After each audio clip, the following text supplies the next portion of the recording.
வெள்ளை குருமா செய்கிறதுக்கு தேங்காய், பொட்டுக்கடலை, முந்திரி பருப்பு, பச்சை மிளகாய் இது 4 தான் இதில் போட்டிருக்கேன்.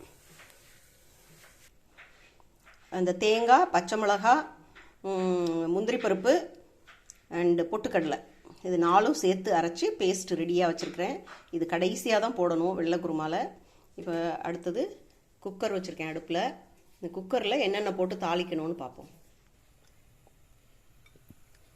கொஞ்சமாக எண்ணெய் ஊற்றிக்கிறேன், கொஞ்சமாக நெய், இல்லை பட்டை, கிராம்பு, பிரிஞ்சி லீஃபு எல்லாம் எடுத்து வச்சுருக்கேன்.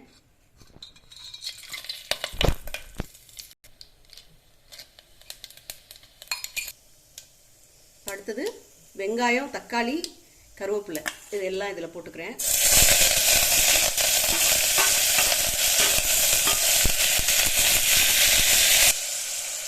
பூண்டு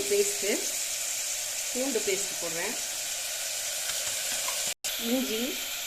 இஞ்சி பேஸ்ட்டு, உப்பு போடுறேன். காய் வந்து கேரட், பீன்ஸு, உருளைக்கிழங்கு 3 நறுக்கி வச்சுருக்கேன். அதையும் இதோட போடுறேன். மஞ்சத்தூள் போடக்கூடாது, லைட்டாக தான் மஞ்சத்தூள் போடுறேன்.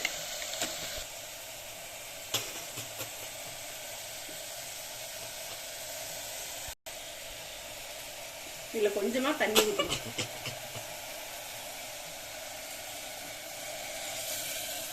காயில் கொஞ்சமாக தண்ணி ஊற்றி வேக வச்சுக்கணும். ஒரு 2 விசில் வச்சா போதும். ஒரு 2 விசில் வச்சு நிறுத்திடணும்.